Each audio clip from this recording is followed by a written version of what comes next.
Ok. Bonjour à toutes, bienvenue chez Paro et bienvenue pour ce webinaire intitulé Une vie équilibrée et centrée sur l'objectif. On a le plaisir d'avoir Christine Mouchalamé avec nous ce matin, qui va donc nous guider à travers ce webinaire qui est censé aider les participantes à surmonter le syndrome de l'imposteur, favoriser la concentration et la conciliation entre vie personnelle et professionnelle. Et on est très chanceuse, on va avoir 2 exercices pratiques justement afin de pouvoir nous exercer là-dessus. Mais avant de démarrer le webinaire, j'aimerais dire 2 mots sur Paro. Donc Paro, qui sommes-nous? Nous sommes un organisme à but non lucratif qui aide les femmes entrepreneurs à faire croître leur entreprise. Et nous aidons les femmes à faire ceci à travers 2 piliers. Le premier pilier qui est l'éducation en business et éducation commerciale et le deuxième, l'accès au financement.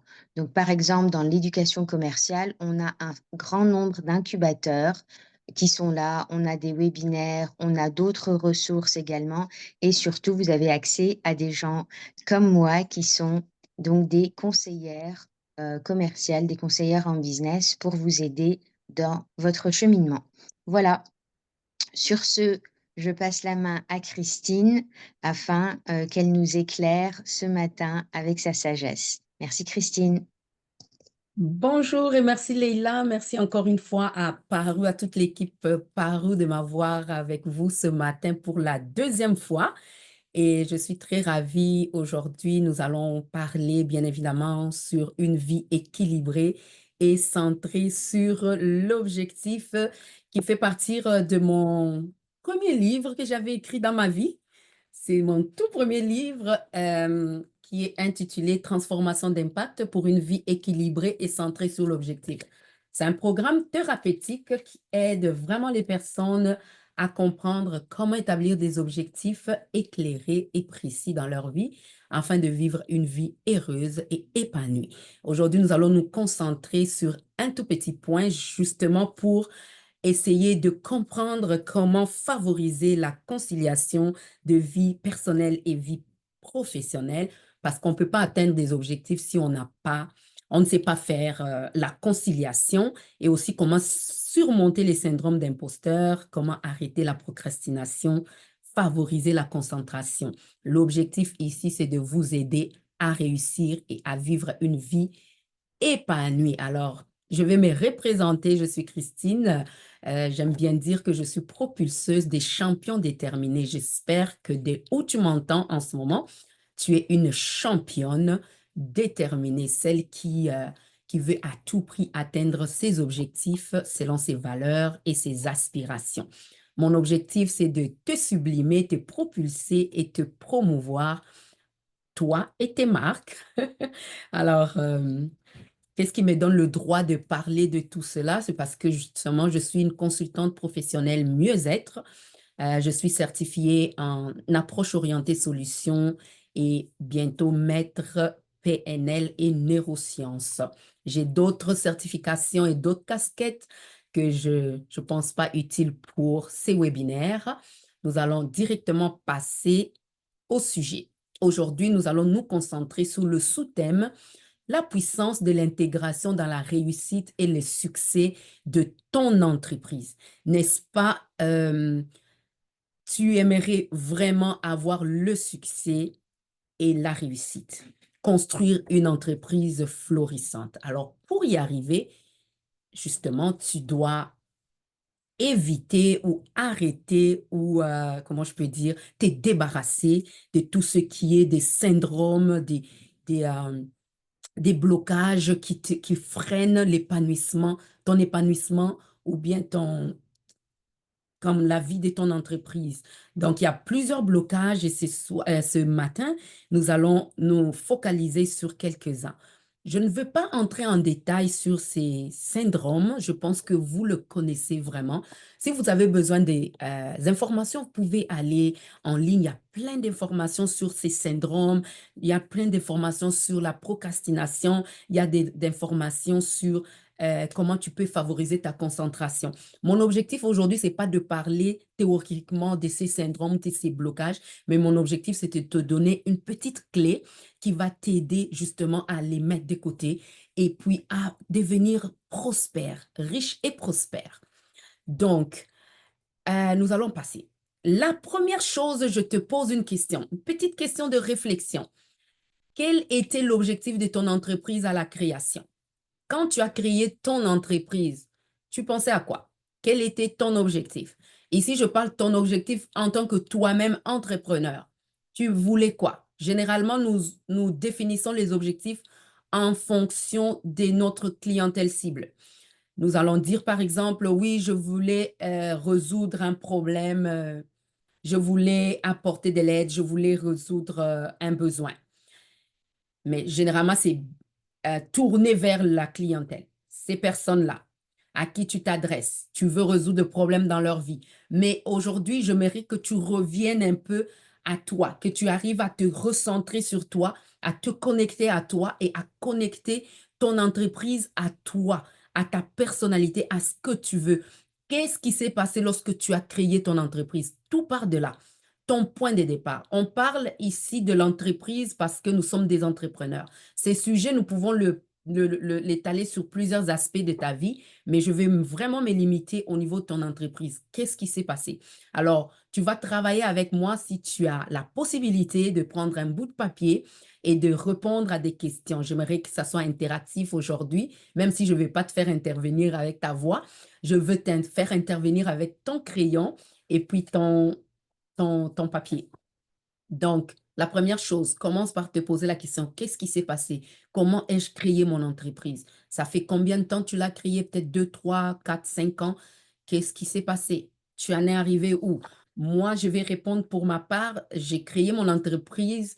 La première entreprise que j'ai créée était en 2015, un très, très beau projet que je n'ai pas pu continuer parce que pour des raisons familiales, j'ai dû arrêter le gros, gros projet. Pourtant, quand je l'ai créé, j'avais déjà des clients parce que c'était un projet pour l'organisation des anniversaires pour les enfants de 1 à 5 ans. J'ai testé ce projet avec ma première fille. J'ai invité tous les parents qui étaient venus. Ils étaient comme, j'avais plusieurs parents et ils étaient tellement d'accord. Je les ai, pour moi, c'était comme, je faisais un peu le pitch d'entreprise avec eux. Et puis, je leur ai dit, au fait, c'est un projet que je teste, ça vous intéresse que vous devenez mes clients. Ils étaient d'accord, mais malheureusement, au bout d'une semaine ou un mois comme ça, je ne pouvais plus continuer à cause de problèmes personnels. Donc, c'est vraiment... Et puis, j'ai créé ma deuxième société en 2019 qui continue jusqu'à ce jour. Mon objectif en créant cette société, c'était de devenir prospère. Premièrement, devenir libre financièrement et de deux, devenir prospère. Et pour le devenir, je dois travailler pour que cette entreprise soit florissante. Alors, je reviens encore à la question, quel est ton objectif? Tu peux l'écrire sur le papier, tu peux l'écrire dans ton téléphone, c'est très important. Ça, c'est la première question de base. Généralement, on travaille pour les clients, on travaille pour nos partenaires, mais pour toi-même, qu'est-ce qui se passe? Parfois, on s'oublie et c'est ce qui crée parfois tous les blocages que nous voyons. Ça déclenche au fait la fatigue, ça déclenche tous ces syndromes parce qu'on ne sait même plus où est-ce qu'on est, pourquoi on l'a créé, où est-ce qu'on s'en va. Qu'est-ce qu'on veut vraiment? Donc, on vit le jour.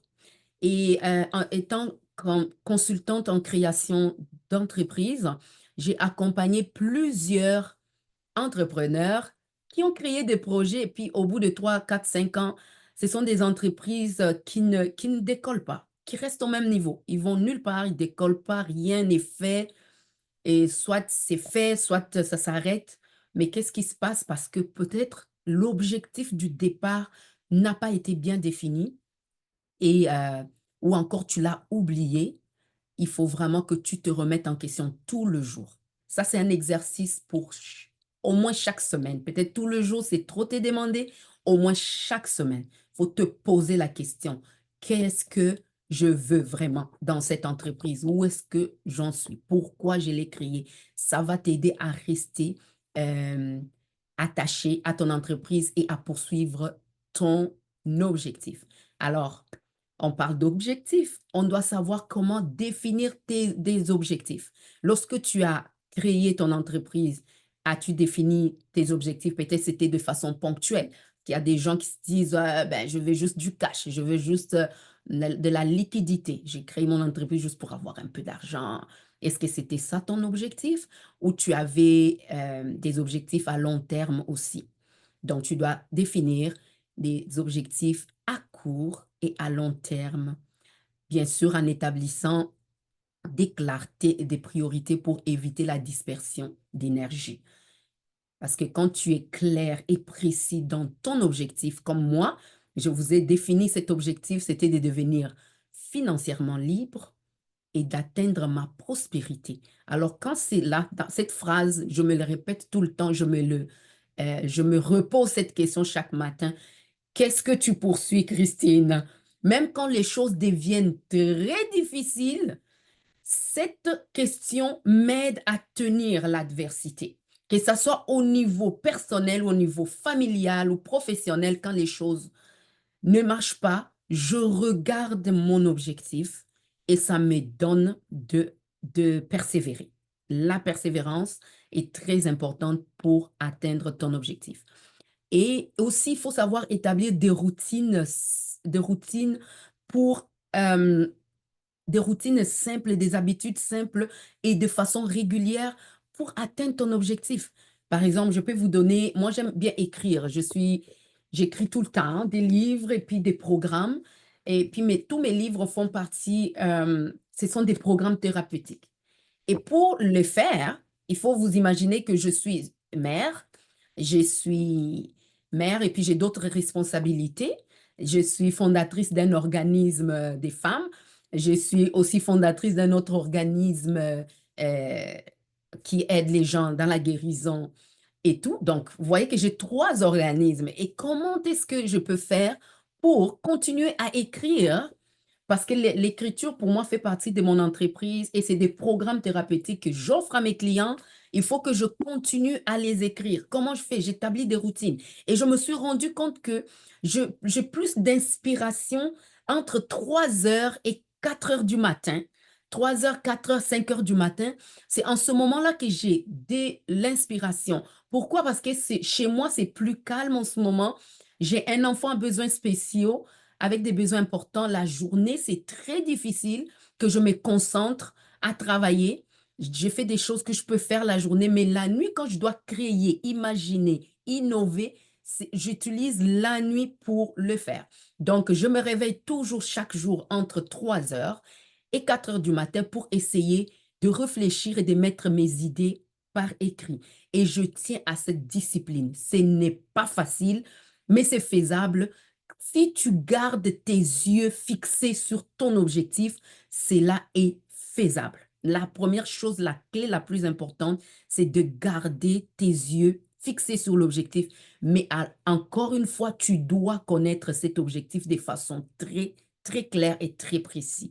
Et puis tes objectifs, tu dois les définir, comme je l'ai mentionné en introduction, en fonction de tes valeurs et tes aspirations. N'improvise rien. N'improvise rien, surtout ne fais pas les choses parce que les autres les font. Les autres ont créé, quelqu'un a créé une entreprise de vente de, je ne sais pas, vente de quoi? Vente de bouteilles d'eau. Et puis, tu te dis, ben, ça marche, donc je peux me lancer aussi. Ce n'est pas tous les styles d'entreprise qui te conviennent. Ça ne convient pas à tout le monde. Ça ne convient pas à tout le monde. Ce n'est pas la vente qui peut convenir à toi. Les autres partent en Chine pour acheter des choses et les vendre en ligne, ouvrir des boutiques en ligne. Peut-être que ce n'est pas fait pour toi. Aussi, peut-être que c'est fait pour toi. Donc, il faut toujours regarder ce qui est fait pour toi. Et encore une fois, pour déterminer si quelque chose est fait pour toi, j'ai toujours dit aux gens, c'est bien de se faire accompagner. Écrire un modèle d'affaires est très important. Ton modèle d'affaires doit être fait de façon professionnelle et c'est mieux de se faire accompagner. Tu peux chercher l'aide d'un mentor ou d'un coach ou d'un consultant pour écrire vraiment ton modèle d'affaires. Plusieurs fois, j'ai accompagné des gens qui viennent avec des idées. Je vais tout ça et tout, je vais créer ceci et cela. OK. Et lorsqu'on s'assoit, on commence à regarder détail par détail, on se rend compte que non, ce n'était pas la bonne idée pour cette personne-là. Mais par contre, cette personne a beaucoup plus d'autres compétences qui sont requises pour créer un autre projet qui convient le mieux. Et lorsque les gens se laissent accompagner, ils réussissent et ils atteignent le succès. Donc, très important d'avoir en tête que les objectifs doivent être établis de façon professionnelle. Alors, euh, pourquoi tu dois atteindre des objectifs? Je toujours dis aux gens, comment on dit, j'aime bien parler de ça aux gens pour dire, avoir un objectif donne un sens à ta vie. Et ici, on parle de l'entreprise. Donc, avoir un objectif clair donne un sens à ton projet d'affaires. C'est la meilleure façon possible de vivre une vie épanouie, équilibrée et accompli, c'est d'avoir des objectifs. Et l'un des objectifs, c'est de créer ton projet d'affaires. Tu es entrepreneur, tu l'as créé, ça c'est super. Je pense que ça te donne la joie, le bonheur d'accomplissement, mais c'est ça qui doit t'accompagner, t'encourager à arrêter de procrastiner, à arrêter de rester dans ta tête, de te bloquer, d'imaginer des choses encore dans ta tête pour dire j'ai peur, je n'ai pas ceci. Garde les yeux sur ton objectif. Alors, atteindre tes objectifs d'affaires requiert le maintien de l'équilibre. Voilà pourquoi on parle d'une vie équilibrée centrée sur l'objectif. Dans tout ce que tu fais, si tu n'as pas de l'équilibre, tu ne peux rien faire. Parce que tu es une personne qui a sûrement beaucoup de responsabilités, tu joues beaucoup de rôles, que ce soit au niveau personnel ou au niveau professionnel. Si tu n'établis pas un équilibre, tu vas tomber dans la fatigue et puis tu vas procrastiner, tu vas avoir plein de blocages. Alors, pourquoi l'importance de blocage et de l'équilibre? Justement, c'est pour atteindre ton objectif. Il est essentiel vraiment d'avoir pour éviter le burn-out et surtout favoriser ta motivation. Parce que la procrastination, les syndromes d'imposteur, toutes ces choses-là, le perfectionnisme, c'est juste la plus, je peux dire, l'élément commun. La racine de tout ça, c'est le manque de motivation. Quand tu manques la motivation, tu peux rien faire. Tu vas rester tourner dans ton canapé, tourner dans ton lit, essayer de donner des excuses, essayer d'éviter de passer à l'action, de pouvoir de maximiser plus la peur, plus les choses du genre, non, je ne suis pas capable, non, je ne suis pas ceci. Ben, tu es capable parce que si tu as créé ces projets, c'est parce que en toi, il y a des potentialités. En toi, il y a des trésors et des outils avec lesquels tu es né pour avoir ce projet-là. Et je peux te poser une autre question. Pourquoi tu as créé seulement cette entreprise-là, pas une autre? Pourquoi seulement celle-là? Tu pouvais aussi créer un autre projet. Pourquoi tu n'as pas créé X, Y projet? Tu n'as créé que ce projet-là. C'est parce que en toi, tu es né avec ces potentiels. La richesse vient de l'intérieur. Je l'ai toujours dit, la richesse vient de l'intérieur. On ne prend pas de l'extérieur les choses, on les prend de l'intérieur. Tu ne peux pas aller chercher à l'extérieur des choses que pour t'épanouir, pour monter. Tout commence de l'intérieur. En toi, il y a tout. Tout ce que tu cherches est à l'intérieur de toi. Tout ce que tu cherches est à l'intérieur de toi. Je vais les répéter parce que je mérite que ça retienne en toi. À l'intérieur de toi. Tu veux quelque chose, cherche d'abord à l'intérieur de toi. En coaching, lorsque j'ai fait mon cours de coaching sur l'approche orientée solution, on nous a dit que il faut entrer dans le monde de ton client. On ne peut pas t'accompagner si, je ne peux pas mieux t'accompagner si je n'entre pas dans ton monde. C'est pour cela qu'on parle de l'accompagnement. Un bon coach est celui qui t'accompagne et non celui qui te montre quoi faire. Pourquoi on t'accompagne? C'est parce que on veut ressortir tes potentialités, ressortir tes valeurs, ressortir tes trésors cachés en toi. Donc, tout est à l'intérieur de toi. Tu cherches quelque chose, cherche d'abord à l'intérieur. Va sortir tes banques, ton trésor, ouvre-le et prends des choses à l'intérieur. Parfois, tu as des choses à l'intérieur, mais tu le cherches de l'extérieur, tu passes du temps et ça te fait vraiment perdre énormément du temps. Ça te crée de l'anxiété et tous les syndromes possibles. Alors, nous parlons de l'intégration. C'est la petite clé que j'aimerais te donner aujourd'hui. L'intégration. Pourquoi je parle de l'intégration dans l'atteinte de l'objectif? Parce qu'il y a des gens qui créent des entreprises, mais au final, qui ne comprennent même pas c'est quoi leur mission. Quelle est ta mission? Quel est ton objectif avec cette entreprise? Au bout d'une année, on te demande, tu vises quoi? Tu n'es pas capable d'expliquer clairement ce que tu cherches. Parce que, au départ, tu ne t'es pas intégré dans cette société-là. Ta société ou ton entreprise et toi devrez faire un. Vous devez devenir une seule chose. Alors ici, l'intégration, c'est la capacité de s'incorporer de manière harmonieuse dans ton entreprise. Tu dois t'incorporer. Donc, tu dois t'adapter et te connecter aux normes et aux valeurs de ton entreprise. Très important. J'aimerais te poser une autre question. Aujourd'hui, je te pose plusieurs questions. Est-ce que tu sais vraiment tous les aspects de ton entreprise?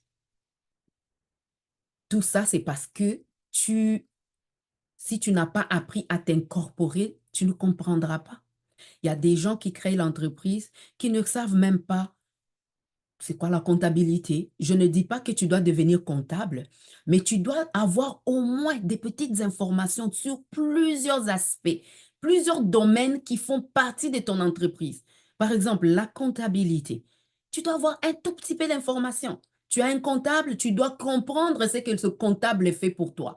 Tu dois avoir un tout petit peu de compréhension sur ce qu'il fait. Et si jamais il te donne des états financiers, tu dois être capable d'interpréter ce qu'il a dit, ce qu'il a écrit. Et si tu n'es pas en mesure de le faire, fais-toi accompagner pour comprendre les chiffres, les choses qu'il a écrites.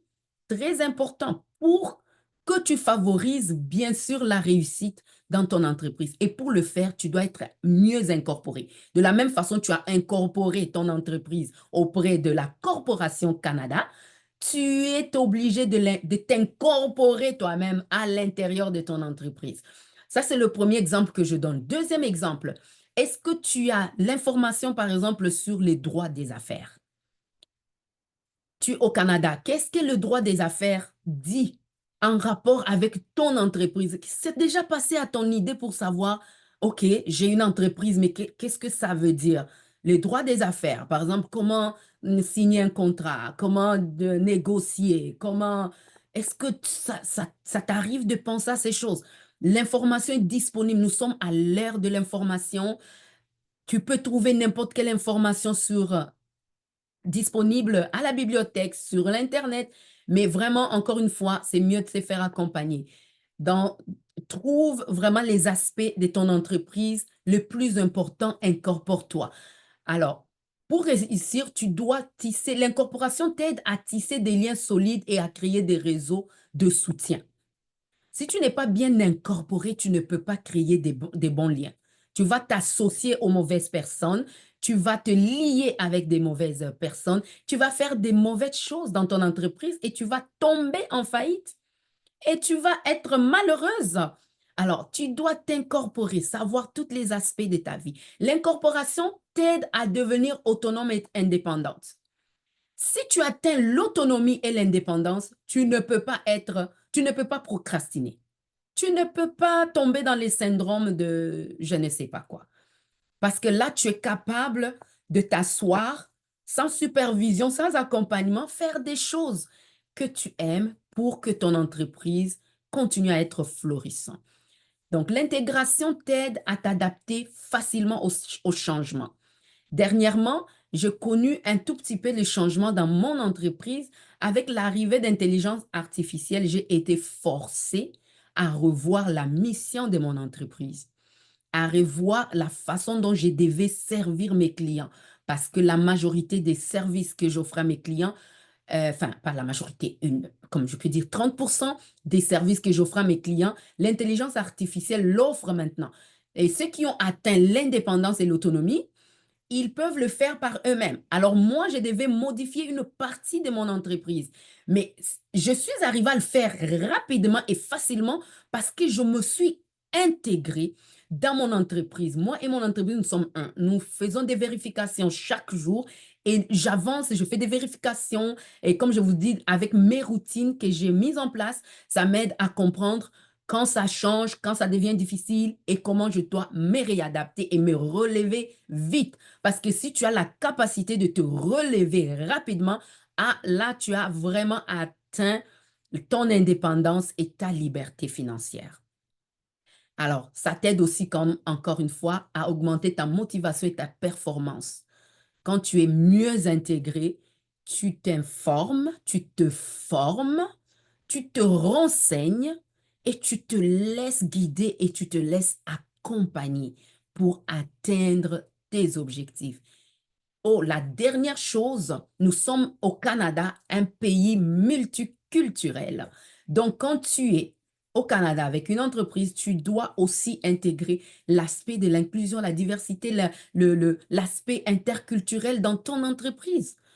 Est-ce que ce sont des choses que tu intègres? Qu'est-ce que tu sais du multiculturalisme? Qu'est-ce que tu sais? Est-ce que tu t'informes un peu? Comment tu fais pour servir un client multiculturel? Qu'est-ce que tu fais? Alors moi, dernièrement, j'ai lancé un module dans mon académie de formation sur ça, justement, parce que parfois, on n'arrive pas à offrir à des clients d'autres cultures. Nous sommes tous Canadiens, mais nous venons des origines différentes. Mais pour que tu arrives à servir ces autres clientèles, il faut justement avoir un tout petit peu d'informations sur comment te comporter, comment est-ce que tu dois t'y prendre. Alors avec ça, tu dois aller apprendre sur les notions, sur les cultures, comment tu peux faire, quoi ne pas faire. Ça, c'est quand tu es vraiment intégré dans ton entreprise. Je ne sais pas si vous avez des questions jusque-là. J'ai fini ma présentation et nous allons passer à des exercices. Est-ce que vous avez des questions avant que je ne puisse continuer?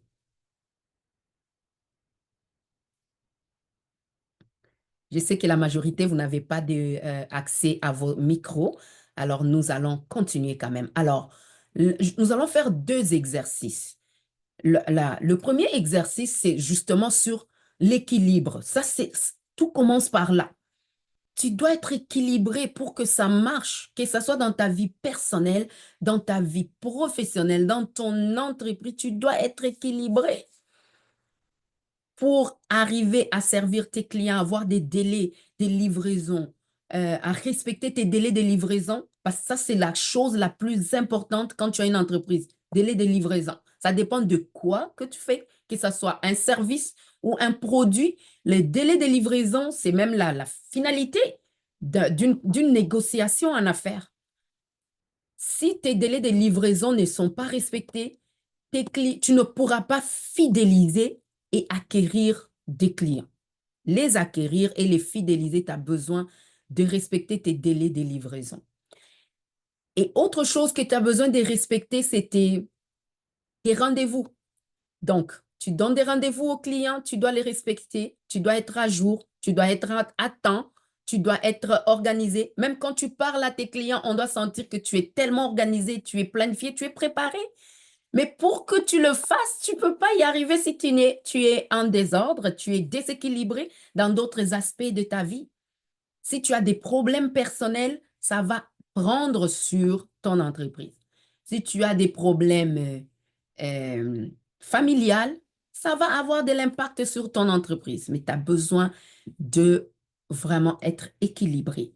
Alors, si tu veux travailler cet exercice avec moi, je te suggère d'avoir un bout de papier et de prendre une feuille et puis de dessiner un symbole qui te représente au milieu de ces papiers. n'importe quoi. Quand tu te regardes, qu'est-ce qui te représente? Ça peut être un mot, ça peut être un symbole, ça peut être n'importe quoi qui te représente. Quelque chose, quand tu le regardes, tu dis ça, ça me représente vraiment. Tu le mets au milieu de la feuille. Et puis en deuxième position, tu vas dessiner des petits cercles autour de ces symboles. Je ne sais pas combien de cercles tu peux dessiner. Tu peux en dessiner 4 ou 5. Donc, les 4 peuvent symboliser ta famille, ta communauté, et puis ta vie personnelle, ton épanouissement personnel. Ça peut représenter ta spiritualité. Ça peut représenter aussi la société, n'importe quoi. Je ne te suggère pas parce que c'est toi qui connais ta vie, de où tu es, tu m'entends aujourd'hui. Je ne sais pas, ta vie est basée, centrée sur quoi. Tu vas mettre des petits cercles autour. Je te donne quelques minutes si tu es en train de pratiquer à écrire ou à dessiner au centre.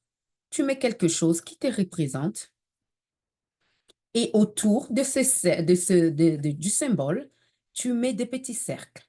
Et dans les cercles, tu mets euh, les rôles que tu joues. Ça peut être qu'est-ce qui représente, qu'est-ce qui est lié à toi. Tu es lié sûrement à une famille. Tu es relié à une communauté. Tu es relié à, à une spiritualité.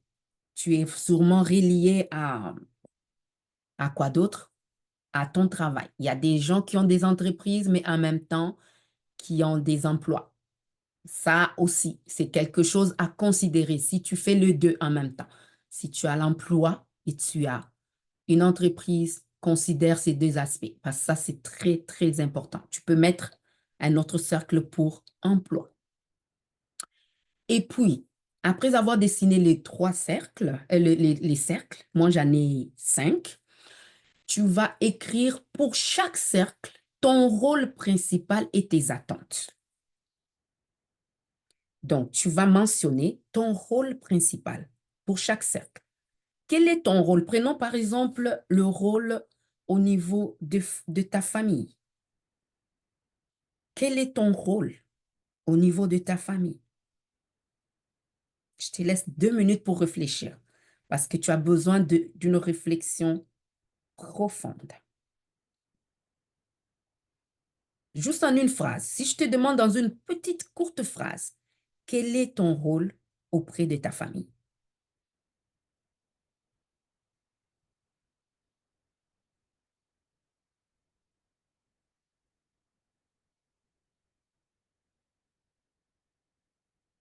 Donc, tu peux par exemple écrire être un soutien. Pour ma famille, je suis un soutien. Ça, c'est ton rôle. Et quelle est ton attente par rapport au fait que tu sois le soutien de ta famille? Tu peux dire, c'est de passer du temps de qualité avec ta famille. Ta famille peut représenter tes enfants, ton conjoint ou tes frères et sœurs ou tes parents. Tout ça, ça fait partie de ta famille. Ta petite famille ou ta famille élargie. Quel est ton rôle? Et auprès de la communauté, quel est ton rôle? C'est juste une petite phrase. Parce que si tu arrives à décrire les choses en une phrase, tu as tout compris. Tu as tout compris. Quel est ton rôle? Juste une petite phrase. Auprès de ma famille, je suis un soutien. Quel est ton rôle dans ton emploi? Si tu as un emploi en plus de ton entreprise, quel est ton rôle? Et quelles sont tes attentes avec cet emploi-là? Et au niveau de ton entreprise aussi, ça c'est un autre cercle que tu peux mettre à côté. Ton entreprise, quel est ton rôle dans cette entreprise? Quelles sont tes attentes?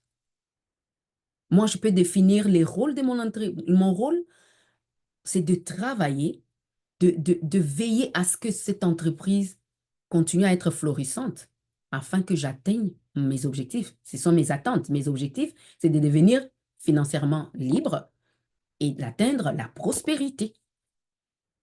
Mon rôle, c'est de veiller à ce que mon entreprise continue à être florissante. Quel est ton rôle? Nous avons encore quelques minutes pour cet exercice. Et puis, si tu as fini, si tu es disponible à parler au micro, tu peux partager avec nous ta réflexion sur ton rôle avec un cercle, juste un seul. Alors, nous allons prendre le cercle d'entreprise. Quel est ton rôle dans ton entreprise? Est-ce qu'il y a quelqu'un qui aimerait parler? Ton rôle dans ton entreprise, quel est ton rôle principal? Je sais que ça fait réfléchir. Moi, à chaque fois que je parle, ce sont des questions que je me pose fréquemment. Quel est mon rôle? Et puis, je me demande toujours, dois-je continuer? Oui, OK. Comment dois-je continuer? Pourquoi dois-je continuer? Comment? Pourquoi? Avec qui? Jusqu'à quand? C'est des questions très importantes. Et dès que tu as défini tes cercles, tu connais ton rôle, en ce moment-là, tu peux établir de l'équilibre.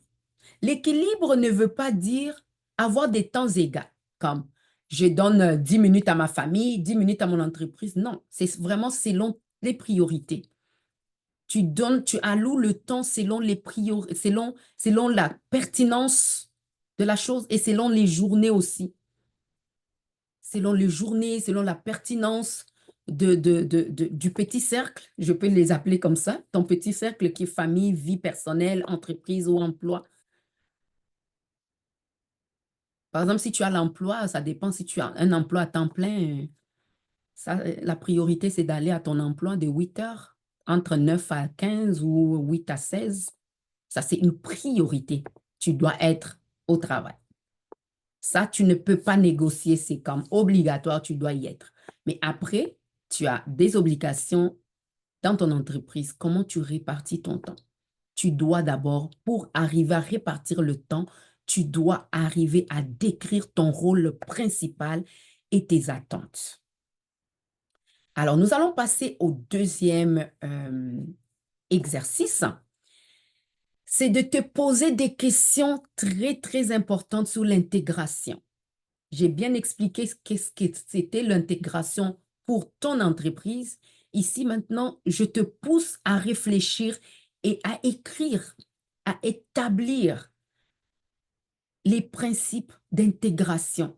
Comment tu fais pour t'intégrer dans ton entreprise afin d'atteindre le succès et la réussite? Je pense que tu aimerais vraiment que ton entreprise soit prospère. Je ne crois pas que quelqu'un va se réveiller un matin et puis créer une entreprise et puis se dire, ben, un jour, je vais échouer. Tout le monde veut être prospère. Mais penses-tu être bien intégré? Penses-tu être bien intégré? Est-ce que tu connais les lois qui régissent ton entreprise? Est-ce que tu connais tous les aspects de ton entreprise? Quels sont les aspects qui te sont encore inconnus jusqu'à aujourd'hui? Parce que dès que tu mets tout ça, c'est tout un paquet. C'est comme une boîte à outils. Si ta boîte à outils est bien construite, je te dis, tu vas atteindre le succès. As-tu toutes les ressources dont tu as besoin pour arriver à destination? As-tu besoin d'aide? Ce sont des choses que tu définis tout le jour. C'est une boîte à outils, tu dois la créer si tu veux arriver. Et puis, quand on a une entreprise, tu dois arriver à créer les politiques, les procédures pour ton entreprise. Est-ce que tu connais les procédures et les politiques de ton entreprise? Il y a plusieurs politiques que tu peux écrire. Si tu ne peux pas les écrire, tu ne peux pas les écrire par toi-même, tu peux aller voir un professionnel, tu peux aller voir un avocat ou bien un autre professionnel qui est capable de le faire. Très important. Tu ne peux pas fonctionner avec une entreprise sans politique ni procédure. On peut avoir par exemple la politique de remboursement des paiements. Comment tes clients payent. C'est toute une politique. Comment ils payent? Est-ce que tu prévois des remboursements après combien de temps, pourquoi tu dois rembourser, à quel moment tu peux rembourser un client. Par exemple, chez moi, lorsqu'un nouveau client arrive, c'est la première chose que je lui montre. Ma politique d'acquisition client. Donc, c'est toute une page, je te montre ce que tu dois savoir. Les modalités des paiements. Est-ce que tu as droit à un remboursement? Les délais de livraison. Euh, quoi d'autre? Délais de livraison. Et puis, tout dépend du projet que tu prends. Tout ça, ça doit être clair auprès des clients pour éviter des malentendus. Et plus tu as des malentendus avec tes clients, plus tu es prêt à l'échec. Mais tout ça, ça doit être écrit, bien structuré, bien écrit, comment on dit ça? Affiché pour les clients. Ça dépend des entreprises, mais il y a des entreprises qui ont des prix. Les prix doivent être affichés. Quand ils arrivent, ils savent que je dois payer tel prix. Et tu dois rester cohérent et rester dans ce que tu t'es entendu avec ton client. Mais si tu ne les as pas écrits, tu ne les as pas organisés, tu vas fonctionner en désordre. Et les désordres vont faire fuir tes clients. Et puis, tu vas tomber dans des blocages, tu vas tomber dans des problèmes. Et tu vas échouer.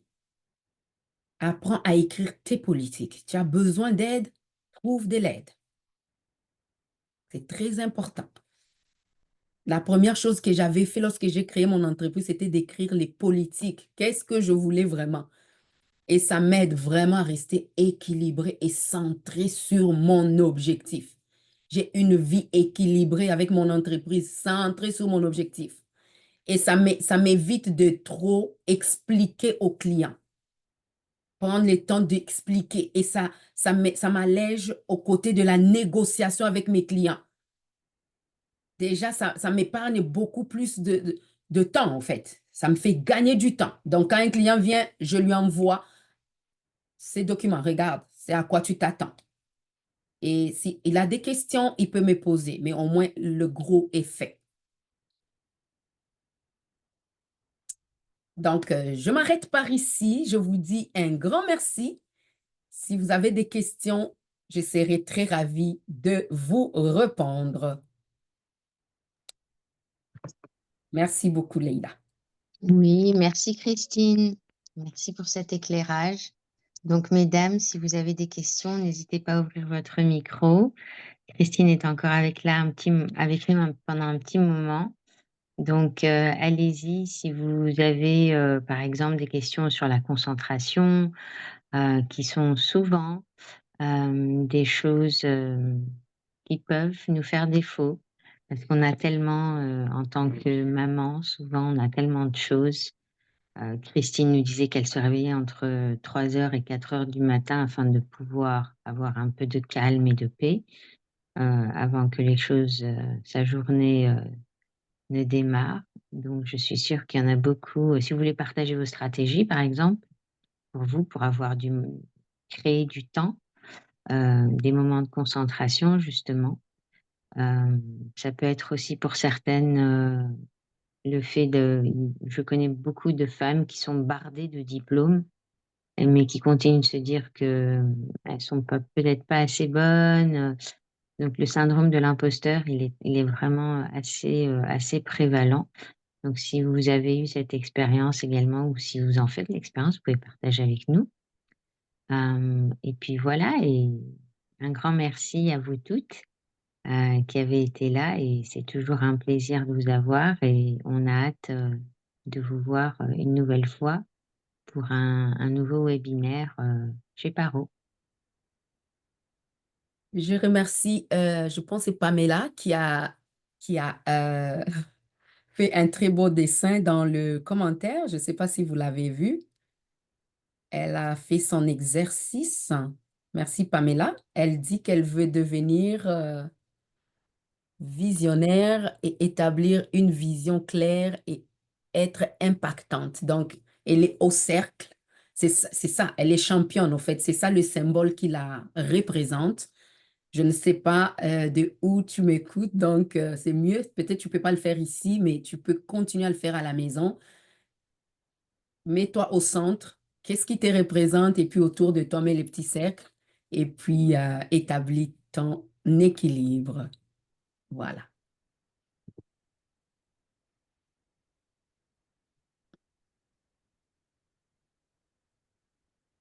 Ouais, je trouve le dessin fort intéressant. Oui. Donc, ce qui m'intéresse, c'est sa pyramide. La base de la pyramide Exactement. est beaucoup plus petite que le haut de la pyramide, ce qui est assez, c'est un exercice d'équilibriste. Exact. Euh, donc ouais, merci pour ce beau partage, très joli, effectivement. Voilà. Bon, ben sur ce, mesdames, je vais vous souhaiter un excellent mercredi. Merci encore à Christine et au plaisir de vous revoir toutes pour un prochain webinaire. Merci. À Merci très beaucoup. bientôt. Merci Merci beaucoup à Christine. vous aussi. Merci, Maman Christine. Ok, Bonne merci. journée. Bonne journée. D'accord. Merci, bonne Ah, journée. Bonne merci Salut. journée. beaucoup.